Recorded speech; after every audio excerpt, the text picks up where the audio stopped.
Imagine someone, some random foreigner coming to America and throwing up right next to President Lincoln's statue. That's exactly what I did at Taiwan. So it was this July, and I just graduated from high school, and I turned 18, and I had some time in between my trip to Japan with my friends. So I thought it would be just romantic, just to go go to Japan myself with a low budget. And I chose to go to Taiwan because I wanted to practice my Chinese, and I saw Taiwanese girls like pretty nice. Yes. So let me share what I learned for this trip. So firstly, I learned how fun it was to interact with different people. So I had to interact with like really random people from all over the world because I was on a low budget trip. Like I had to stay at a youth hostel, and there people all like most of the people were by themselves, obviously from all over the world, and a lot of them didn't even have itineraries. So like one day I just decided to after my morning trip, I just decided to call them up, and went on a trip to the night market, and it was one of the best days I've ever had in my life. With some alcohol because I'm illegal there in Korea, and yeah, anyways, and I also had to interact with the locals. So besides from taxi drivers, tea brewers, like asking directions. I received the most help when I drove right next to President Chiang Kai-shek's statue. So I was on the very first row, and I just decided to see a change of guard ceremony. I was in the very front row, and I could see the distance between me and the guard was like right here. So I was while the guards were doing like this, I was like, that guy's interesting. And then after the ceremony, I was checking out the ceremony. And then within 10 seconds, I just lost control of my, lost control of my body, and I started puking, luckily not on the statue, right next to it. And actually threw up so bad, I threw up everything up, and there was still empty stomach liquid, acid liquid coming out. So yeah. And then the guards who was just right in front of me, I could feel they're not allowed to move, but I could feel their turning eyes. And, yeah, well they didn't help me out, but the workers there helped me out. And I felt so much gratitude because the only thing I could say in Chinese was I was sick, I'm sorry, thank you.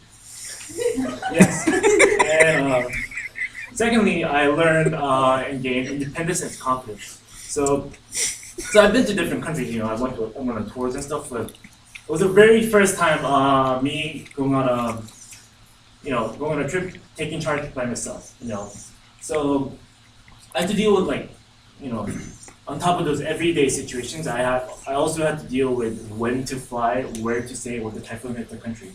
Yes, I couldn't fly that.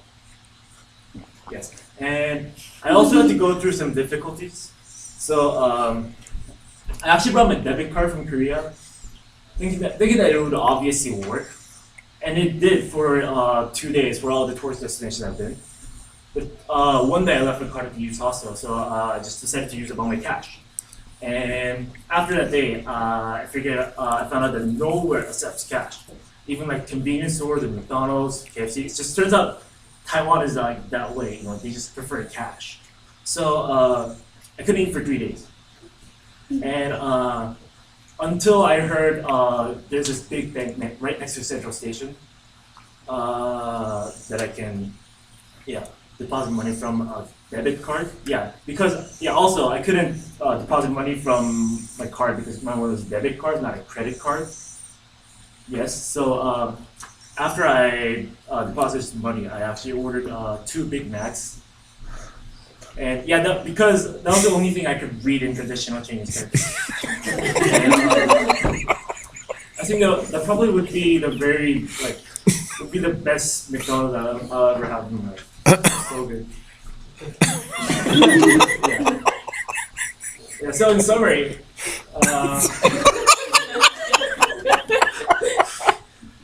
yes, Taiwanese Big Mac is super good. And yeah. So in summary, I learned how to, interact with different people, like whoever they are, just random strangers, and I also gained a lot of confidence, just if you're going to live with people. And actually, you know what? Let's put it this way.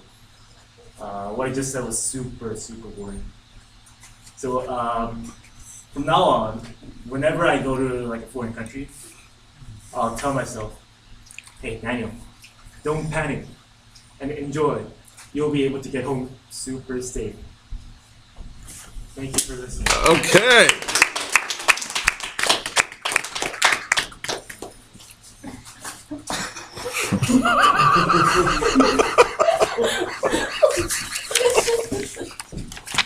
All right, let me see your cards now that you picked them all up.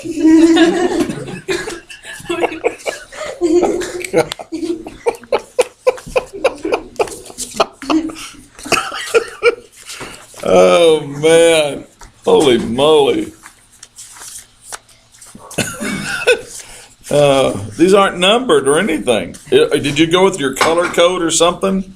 No, I just, because I didn't do those, I just Okay, well, I'm interested to see what you thought. in the middle, like, although I was, I know my, like, that kid, I was kind of super nervous. Kind of feel nervous.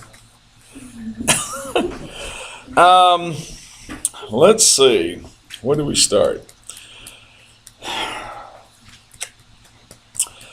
The beginning's pretty good. It's just a little quick. Slow down a little bit. You're going pretty fast. I thought I had 10 minutes, so I kind of fast, like, went on super fast. Because, like, I wanted to put the whole thing in. Well, if you had 10 minutes, you should have had about easily 7 minutes of material. You went a little short at 5:35. So you cut out 5 minutes of your talk. Somehow I didn't. Okay. You have a few things like, that type of thing in between thoughts. Just, I think as you get more comfortable, that's fine. Yeah, you got to get your eyes off your cards. Don't talk when you're looking at your cards. You can just look at them and then come up and talk. Okay. But, that's taking your eye contact away a little bit. Your posture's not bad. I mean, you're wandering a little bit, but it's not bad. No problem with your vocal delivery. Showing it a little tad of excitement. Yeah, you were really into it. And your gestures and your facial expressions, yeah, pretty much. I'd say basically just slow down a little bit. Just take your time. You're going to get there. You're fine. I know you're nervous. The conclusion, you don't have to say in summary. And I don't understand the last statement. Sorry, I just wanted to. So I went on the courses and it says conclusion, and then it says concluding remarks. Yeah. So after I said my conclusion in like a very boring way, I could make it like. You don't say it's boring.